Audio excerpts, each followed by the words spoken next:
So எனக்கு தேவையான costumes எல்லாமே நான் வேலவன் ஸ்டோர்ஸில் பர்ச்சேஸ் பண்ணிட்டேன். பியூட்டிஃபுல்லாக காஸ்டியூம்ஸ் எடுக்கணும் அப்படின்னு நினச்சிங்கன்னா கண்டிப்பாக உஸ்மான் ரோட்டில் இருக்க வேலவன் ஸ்டோர்ஸை விசிட் பண்ணுங்கள். 2019 அதிமுக ஆளும் கட்சியாக இருந்த பொழுது அப்போவே அவங்களால ஒரு சீட்டு ஜெயிக்க முடியல. இன்றைக்கி 2024 அதிமுக பல இடத்துல டெபாசிட் இழந்திருக்காங்க. எந்த அர்த்தத்தில் அதனுடைய தலைவர்கள் பேசி கொண்டிருக்கின்றார்கள்? இந்த 2024 தேர்தலுடைய பாடம் என்னென்னா, தமிழகத்தில் அனைத்திந்திய அண்ணா திராவிட முன்னேற்ற கழகம் என்கின்ற தலைவர்கள் எல்லாம் மக்களால் நிராகரிக்கப்பட்டிருக்கின்றார்கள் என்பது அந்த தேர்தலுடைய செய்தியை. மக்கள் நிராகரிச்சிட்டாங்க. அந்த அரசியல் வேண்டான்னு நினைக்கிறாங்க. சந்தர்ப்பவாத அரசியல். கூட்டணியில் இருக்கும்போது ஒரு பேச்சு, கூட்டணியிலிருந்து வெளியே வந்த பிறகு ஒரு பேச்சு, எஸ்டிபிஐ போன்ற ஒரு ஃபண்டமெண்டலிஸ்ட் குரூப்புகளோடு கூட்டணி வைத்துக்கொண்டு ஒரு தேர்தலை எதிர்கொண்டால் என்ன ஆகும் என்பதை தமிழக மக்கள் அனைத்திந்திய அண்ணா திராவிட முன்னேற்ற கழகத்தினுடைய தலைவர்களுக்கு பாடம் போட்டிருக்காங்க. இதே வேலுமணி என்ன சொல்லாமே, கோயம்புத்தூரில் எல்லா எம்எல்ஏ அவங்க பக்கம் இருக்கிறாங்க. அப்படி இருந்து கோயம்புத்தூரினுடைய 6 தொகுதியில் 3 சட்டமன்ற தொகுதியில் டெபாசிட் இழந்திருக்கிறாங்க. 3 சட்டமன்ற தொகுதியில் அனைத்திந்திய அண்ணா திராவிட முன்னேற்ற கழகம் டெபாசிட் இழந்திருக்கிறாங்க. இதுவரை தமிழகத்தில் ஏதாச்சும் ஒரு தேர்தலில் அனைத்திந்திய அண்ணா திராவிட முன்னேற்ற கழகம் கோயம்புத்தூரில் 6 டெபாசிட் இழந்ததை பார்த்துருக்கிறோமா? அப்படி என்றால் கோயம்புத்தூர் மக்கள் அதிமுகவை நிராகரித்து விட்டார். இந்த சந்தர்ப்பவாத கட்சி நமக்கு வேண்டாம் என்று முடிவு செய்திருக்கின்றார். அந்த விரக்தியினுடைய உச்சத்தில் எஸ்பி வேலுமணி அவர்களை போன்றவர்கள் பேசிக் கொண்டிருக்கின்றார். ஒரு சில பகுதிகளில் ஆட்டுக்கறி பிரியாணி அப்படின்னு வாக்கு எண்ணிக்கை மையத்துக்கு நீங்கள் வராது, ஓட்டு போட்ட மக்களை ஏமாத்துறீங்க அப்படின்னு சொல்லிட்டு இருக்காங்க. யார் சொல்லிட்டு இருக்கிறாங்க? யார் சொல்லிட்டு இருக்காங்க சொல்லுங்கள். சமூக வலைதளத்தில் எந்த ஐடி சொல்கிறாங்க? எந்த ஐடி சொல்கிறாங்க? இல்லை, எந்த ஒரு ஐடி பேர் சொல்லுங்கள். ஆனால் ஒரு பத்திரிகை நண்பர்கள் கேள்வி கேட்டால், பத்திரிகை நண்பர் எனக்கு தெரியாதனால தான் கேட்குறேன். அப்படி யாரும் சொல்லி நான் சொல்கிறேன். சொன்னாங்கன்னா எந்த ஐடின்னு ஓப்பன் பண்ணி காட்டுங்க. அந்த ஐடி பேர் சொல்லுங்கள். எந்த ஃபேஸ்புக் ஐடின்னு சொல்லுங்கள். அவர் பேர் சொல்லுங்கள். நான் இல்லைன்னு நான் சொல்கிறேன்.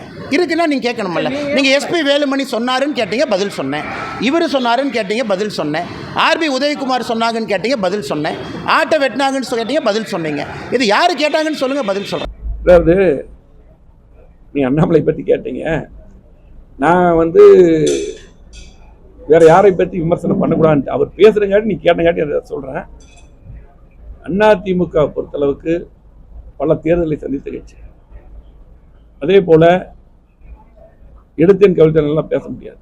அதாவது அதிமுக பொறுத்தளவுக்கு இந்த தேர்தலில் கடந்த முறை, அதாவது 2019 பெற்ற வாக்குகளை விட 2019 நாங்கள் பல்வேறு கூட்டணி கட்சி இருந்தது, எல்லா கட்சியும் இருந்தது, பிஜேபி உட்பட. அன்னைக்கு 19.39% வாக்குகள் பெற்றோம். இன்றைக்கு எங்களோட தேமுதிக மட்டும்தான், அதே போல் புதிய தமிழ் சின்ன கட்சி.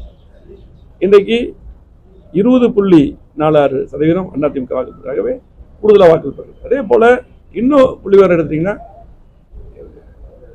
திமுகவும் அப்போ பார்த்தீங்கன்னா 33% வாக்குகள் பெற்றிருக்காங்க. இன்னைக்கு 26 தான் பெற்றிருக்காங்க. உங்களுக்கு சரிவு இருக்கு. நீங்கள் பத்திரிகை நபர்கள் அதிமுக மட்டும் பற்றி தான் பேசுகிறீங்க. அது மட்டும் இல்லை, நீங்கள் கேட்டீங்கல்ல என்ன, அவர் கொஞ்சம் அதிகமாகவே பேசியிருக்காரு நேற்று. நான் அதுக்கெல்லாம் இவங்களுக்கெல்லாம் பேசக்கூடாது. ஏன்னா தேர்தல் வெற்றி தோல்வி சகஜம். மக்கள் நமக்கு வாக்களித்திருக்கார்கள். வாக்களிக்காத மக்கள் எதனாலன்னு சொல்லி போட்டு அதை ஆய்வு செய்து நம்ம அடுத்தது மக்களுக்கு தேவையான செஞ்சு அடுத்து வாக்களிப்பு பெறதான் இந்த கட்சி முயற்சி. இரண்டாம் கட்ட தலைவர்கள்லாம் அதிகமாக பேசுனாங்க, அப்படி இப்படின்னு அதிகமாக பேசுனதே அவர் தான். ஒரு கூட்டணி கட்சினா, ஒரு இதுக்கு முன்னாடி நாங்கள் பாரதிய ஜனதா கட்சியில் கூட்டணி இருந்தோம். அப்போ தமிழிசை சவுந்தரராஜன் சகோதரி இருந்தாங்க, எல்முருகன் மத்திய அமைச்சர் அவங்க இருந்தாங்க. இவங்கெல்லாம் இருக்கும்போது கூட்டணி உடைய தலைவர்கள் தெளிவாக போயிட்டு இருக்கு. இவர் கூட்டணி கட்சி தலைவரான பின்னால் தான் பேரறிஞர் அண்ணாவை பற்றி பேசினார், அம்மாவை பற்றி பேசினார். இப்படி எல்லா தலைவரை பற்றி, எங்களுடைய பொதுச்செயலர் எடப்பாடியாரை பற்றி, கூட்டணி கட்சியில் கூட்டணியாகவே இருந்துட்டு ஒரு தலைவர். ஏன்னா இவர் அரசியலுக்கு கொஞ்ச நாள் தாச்சு. அப்போ இவர் இந்த மாதிரி இன்றைக்கு சூழ்நிலை. இன்றைக்கு இந்த கூட்டணி சரியில்லாமல் அந்த கூட்டணி விலை வர்றதுக்கு அண்ணாமலை தான் காரணம். இன்னைக்கு இதே கூட்டணி இருந்தால் நீங்கள் 30-35 சீட்டுக்கு மேலே ஜெயிச்சிருக்கக்கூடிய வாய்ப்பு இருக்குது, நல்லா வெளிப்படையாக தெரியும். ஆனால் அதெல்லாம் பண்ணிட்டு இன்னைக்கு திரும்ப எங்களை விமர்சிக்க வேண்டிய அவசியம் கிடையாது. ஆகவே எங்களை பொறுத்தவரைக்கும் அதுக்கு பின்னால் ஒட்டுமொத்தமாக எங்கள் பொதுச்செயலாளர் வந்து இப்படி தொடர்ந்து விமர்சிக்கும் போது ஒரு முடிவு எடுத்து எல்லாருமே எல்லாத்தோட கருத்து கேட்டு ஒரு முடிவு எடுத்து நாங்கள் எடுத்து ஸ்டாண்டாக இருந்தோம். நீங்கள் சொல்கிறீங்கள ஒரு பக்கம் வந்து நாங்கள் எப்படி கூட்டணி, நாங்கள் எப்படி அதிமுக தலைமையில் நாங்கள் தெளிவாக ஸ்ட்ராங்காக இருந்தோம். எடுத்த எந்த முடிவு எடுத்தாலும் அதிமுக தெளிவாக ஸ்ட்ராங்காக நிற்கும். அதே போல் திமுக இன்னைக்கு வாக்கு வங்கி இங்கே கோயம்புத்தூர் இடத்துல குறைஞ்சிருக்கு. மற்ற வாக்கு அப்படி தான் உன்னோட வாக்கு வாங்கினதை விட குறைவாக தான் வாங்கியிருக்காங்க. ஆனால் என்னென்னா அவங்க வந்து அவங்க கட்சி கூட்டணி கட்சி அதே போல் நாங்கள் வெளியே வந்தாலும் திமுக என்ன பிரச்சாரம் வச்சாங்க, இல்லை இவங்க பிஜேபி பி டீம்னே மீடியா, இதுக்கு மீடியா பூரா திமுக சப்போர்ட் இப்படி எடுத்து வைக்கிற காரணத்தினால் அவங்களுடைய ஓட்டும் அன்னைக்கு அந்த குறிப்பிட்ட எல்லா பூத்துலையும் பார்த்தாலும் நாங்கள் பார்த்தோம். சிறுபான்மையர் ஓட்டை வந்து நீங்கள் நம்பாமல், ஆனால் நாங்கள் வந்து எடுத்த கூட்டணி இருக்கும்போது கூட்டணிக்கு ஆதரவாக கூட்டணி தர்மத்தை கடைபிடிப்போம். ஆனால் விலை வந்தது தான், அது சரியாக தான் இருந்தது. எடப்பாடியார் தெளிவாக சொன்னார். ஆனால் இன்னைக்கு அந்த பிரச்சாரம், அந்த பிரச்சாரங்கள், இந்த தவறான பிரச்சாரங்கள் எங்கள் மேலே இன்னும் தெளிவாக இருந்து இன்னைக்கு அதிமுக போன தேர்தலோட அதிகமாக ஓட்டு வாங்கியிருக்கோம். சொல்றேன். அதே போல இல்லை ஒரு நிமிஷம். அதே போல பார்த்தீங்கன்னா இன்றைக்கு அவர் வந்து இன்னும் வந்து ஒன்று சொல்கிறேன், இந்த விமர்சிக்கிறதெல்லாம் விட்டுட்டு இன்னைக்கு வந்து 2000 பிஜேபியோட வளர்ச்சின்னு சொல்றீங்க. அவர் சொல்லியிருக்காரு 2014 அண்ணன் சிபிஆர் இருக்கும்போது, சிபி ராதாகிருஷ்ணன் நிற்கும்போது இதை விட கூடுதலாக பர்சன்டேஜ் பாரதிய ஜனதா கட்சி வாங்கியிருக்கு. இதை விட கூடுதலாக தான் வாங்கியிருக்கு. ஆனால் அதுக்கு பின்னால் பார்த்தீங்கன்னா இன்றைக்கு அதை விட குறைவாக தான் இப்போ அண்ணாமலை வாங்கியிருக்காரு. அதுக்கு பின்னால் 14க்கு மேலே 16 அவங்க தனியாக நின்றாங்கல்ல, திரும்ப அதிமுக ஆட்சிக்கு வந்ததில்ல. அப்போ அதே போல அதே 14 திமுக வந்து வெறும் 24% தான் வாங்கியிருக்காங்க. அதாவது இது பல உதாரணங்கள் இருக்கு. கட்சிகள் மற்ற வெற்றி தோல்வி சகஜம். ஆகவே அன்னைக்கு சிபிஆர் வாங்கினத விட அன்னைக்கு சிபிஆர் பிஜேபி வாங்கினத விட இவர் குறைவாக தான் வாங்கியிருக்காரு. அது மட்டும் இல்லை, இன்னைக்கு 14 அதுக்கப்புறம் பிஜேபி நிற்கும்போது எவ்வளோ பர்சன்டேஜ் வாங்கியிருக்காங்க, திரும்ப வந்து கீழே போயிட்டாங்க. நோட்டா கீழே வாங்கலையா, அதெல்லாம் அதாவது இதை வச்சுல, அதாவது அதிமுக பொறுத்தளவுக்கு இன்னைக்கு தனித்து நின்று காமிச்சிருக்கு. அது மட்டும் இல்லை, நான் 19 வந்து திமுக வெற்றி பெற்றாங்க, 21 முழுமையாக ஜெயிச்சோம். அது மாதிரி 1.5% தான், 3 கூட 1.5% கணக்கு பார்த்தா ஆட்சி இழந்தோம். 1% ஓட்டு தான். இன்னைக்கு இந்த சூழ்நிலையில் 80 தலைவர் இருக்கும்போது தெரியும் 2 சீட்டு ஜெயிச்சோம், திரும்ப ஆட்சி பிடிச்சோம். அதே போல இன்றைக்கு இது வந்து எங்களுக்கு நாங்கள் ஒரு படிப்பினையை எடுத்துக்குவோம். அதாவது இன்னைக்கு வந்து கண்டிப்பா மக்களுக்கு தொடர்ந்து பணியாற்றுவோம். கண்டிப்பா 2026 எடப்பாடியார் தலைமையில அம்மாவுடைய ஆட்சி அமையும். அதே மாதிரி இல்லை, நான் திரும்ப சொல்றேன். அதே போல இன்னைக்கு அவர் அண்ணாமலை இதெல்லாம் விட்டுட்டு அவர் வந்து தேர்தலில் வந்து மிகப்பெரிய ஒரு மீடியா சப்போர்ட்ல நிறைய, அதாவது தனியா ஒரு பட்ஜெட் போட்டாருங்க.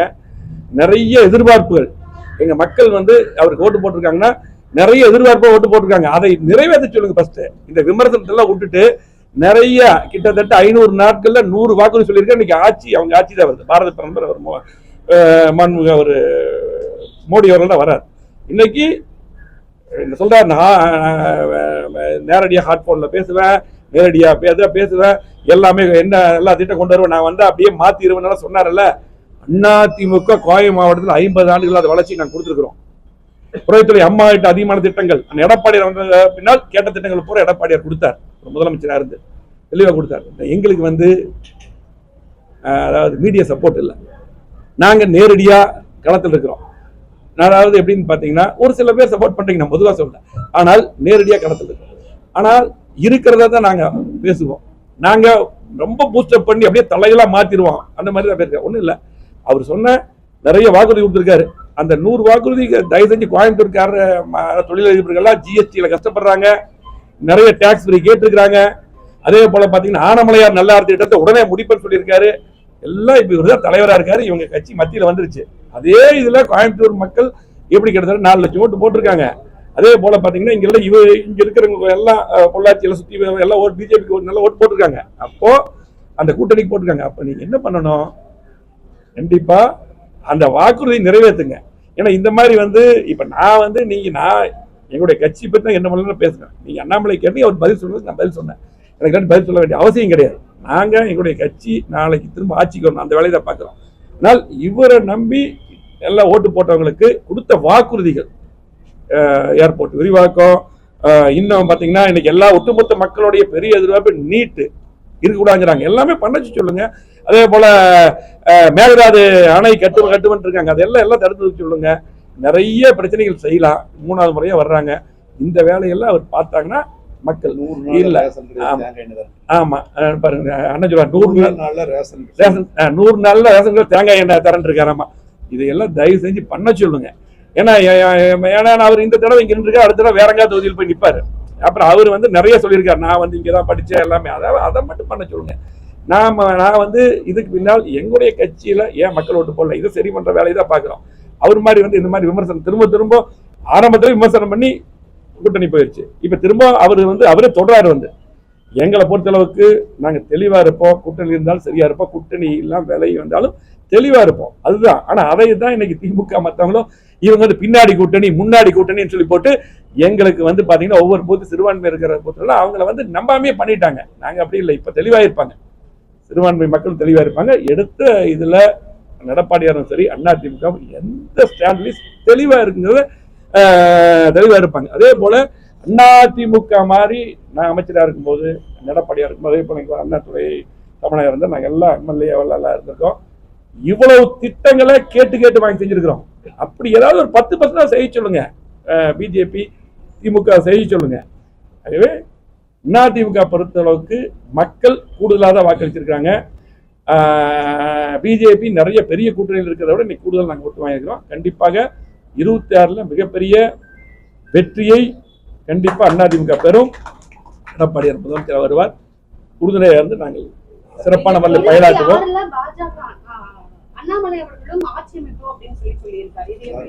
இதுதான் பதில். நான் எடப்பாடியார் தலைமையில் ஆட்சி இன்னைக்கு இந்த தேர்தல் பார்த்து இந்த தேர்தல் தான் சொல்லிட்டு 2014 இதை வர அதிகமாக ஓட்டு வாங்கினாங்க பிஜேபி. 2016 அதுக்கப்புறம் என்ன நிலைமைன்னு தெரியும். அதாவது அடுத்த சட்டமன்ற தேர்தல் ஒரு பக்கம். அது மட்டுமல்ல, இன்னைக்கு பாத்தீங்கன்னா மக்களுக்கு சட்டமன்றம் நாடாளுமன்றம் பிரிச்சு வாக்களிக்கிறாங்க. இதுல நாங்க மக்களுடைய நலன் தான் வச்சோம். இன்னைக்கு திமுக காங்கிரஸ் மத்தியில முக்கியமான கட்சியா இருக்காங்க. பல ஆண்டுகள் நாட்டை ஆண்டிருக்காங்க. மிகப்பெரிய கட்சி உங்களுக்கு சுதந்திர போராட்ட காலத்துல இருக்கு. அதே போல பாரதிய ஜனதா மிகப்பெரிய கட்சி அவங்க ஆட்சியில் இருக்காங்க. இது 2 விதமா அப்படி பார்த்தாங்க. இதுதான் இதுல எங்களுக்கு தோல்விங்கிறதே கிடையாது. எங்களுக்கு கூடுதலாக தான் இருக்கு. அதே போல எங்களுடைய வேட்பாளர் சாதாரண ராமச்சந்திரன் சாதாரண கார்த்தி தான். இவங்க எல்லாம் எங்காலும் எப்படி ஃபைட் பண்ணியிருக்காங்கிறது முக்கியம். போனோட கூடுதலாக ஓட்டு வாங்கியிருக்கிறோம். எனவே கண்டிப்பாக அதிமுக தொடர்ந்து மக்களுக்கு பணியாற்றும். அதாவது என்றைக்கும் அதிமுக ஒரு சிறு சரிவு அதுக்கப்புறம் மிகப்பெரிய பிரம்மாண்டமான வெற்றி பெறும். இதான் நடந்திருக்குது. ஆகவே பாத்தீங்கன்னா 2009 சரி, அதே போல 2006 சரி, 2014 200 சீட்டுக்கு மேல வெற்றி பெற்றோம் சட்டமன்றத்தில். அதே போல மீண்டும் எடப்பாடியார் தலைமையில் மிகப்பெரிய கூட்டணி அமையும். கண்டிப்பாக 2026 அதிமுக வெற்றி பெறும். எடப்பாடியார் முதலமைச்சர் வருவார். இதுல யாருங்க அதுதாங்க, அதுதான் அவர் தலைமை பார்த்து சொல்லுங்க. அதிமுக பாத்துக்கலாம். அதிமுக தெளிவா இருக்கிறோம். அதாவது நான் தான் திரும்ப நீ கேக்குறீங்க, நான் அவரை பத்தி பேசக்கூட நினைக்கிறேன். நீங்க திரும்ப அவர் பேச சொல்லி கேக்குறீங்க. அதாவது நான் என்ன பொறுத்தளவுக்கு அவரோட தலைவர் பதவி பார்த்து சொல்லுங்க. எடப்பாடியாரை பொறுத்தளவுக்கு தெளிவா இருக்காரு. மீண்டும் கண்டிப்பா அவர் தலைமையில் மிகப்பெரிய கூட்டணி வரும். கண்டிப்பாக அதிமுக மீண்டும் ஆளுங்கட்சியா வரும். அது மட்டுமல்ல, இவ்வளவு திட்டங்கள்லாம் செஞ்சிருக்கிறோம். நாங்க தேர்தலுக்கு முன்னாடி சொல்லி வாக்கு கேட்டோம். அவங்க பொய்ய மட்டும் சொல்லி வாக்கு கேட்டாங்க. பாரதிய ஜனதா கட்சியும் திமுக. இனியாவது எங்க கோவை மாவட்ட மக்களுக்கு, நம்பின மக்களுக்கு, நம்பி வாக்களித்த மக்களுக்கு நாங்க திட்டங்கள் தந்திருக்கிறோம். நம்பி வாக்களித்த மக்களுக்கு பாரதிய ஜனதா கட்சி திட்டங்களை தர சொல்லுங்க. அதே போல திமுக திட்டங்கள் தர சொல்லுங்க. நன்றி, வணக்கம்.